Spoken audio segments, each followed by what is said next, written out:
Hi, and welcome to my channel. This is Great Teacher Nico channel, and this is Great Teacher Nico. Sa ngayon, tuturo ko sa iyo ang reduction formula ng tangent. Tulad ng past lesson ko sa reduction formula, bawat trigonometric integral ay mayroong reduction formula.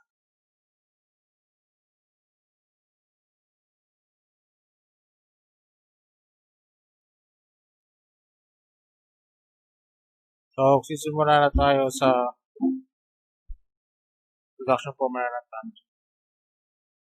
So, sisimula tayo sa tangent to the power of n. So, makukunin natin yung tangent square sa tangent to the power of n.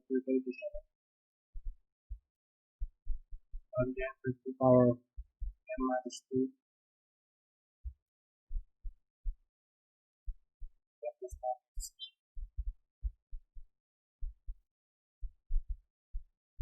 So, yung tangent square, papalitan natin, sasubstitute natin yan sa basic trig identity na secant squared minus 1.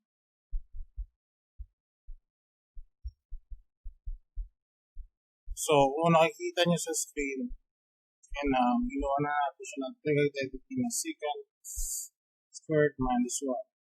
So, next step naman is i-multiply natin yung tangent raised to the power of n minus 2 multiplies by secant squared, and tangent raised to the power n minus 2 is multiplied by 1. So, distributive multiplication yung next step. And distributive multiplication natin siya. So, itong tangent sa parameter integral of tangent raised to the power of n minus 2, kung na natin pansinin yan.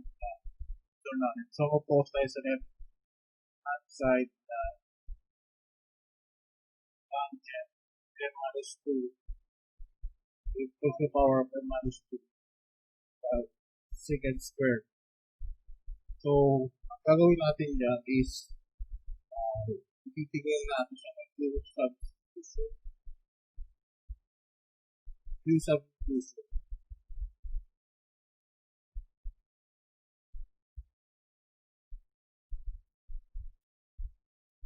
So, gagawin natin yung U is tangent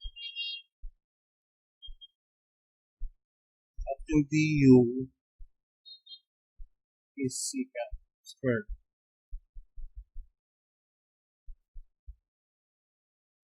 So, gagawin natin U raised to the power n minus 2 times du.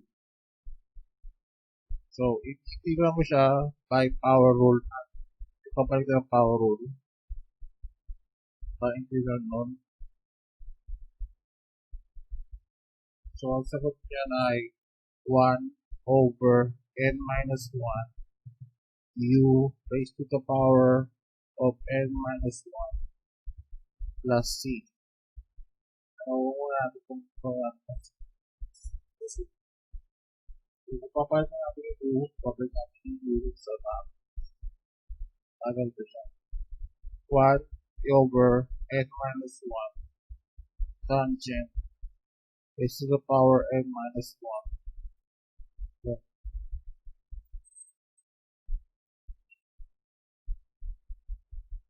Kung papansinin, ito na yung tamang sagot ng reduction formula ng tangent. Tangent of n raised to the power n minus 1 over n minus 1 minus integral of tangent raised to the power n minus 2.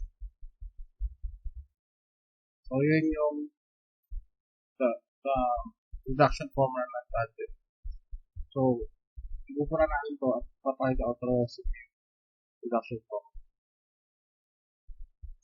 Pare dito, ito na yung final answer natin. Ito na yung reduction formula. Tangent of is the power of n equals to tangent is the power of n minus 1 over n minus 1 minus integral of tangent is the power of n minus 2. So, yun yung reduction formula. So, dito na ako tatapos yung aking method. For more videos, please subscribe to Teacher Nico. See you and have a nice day.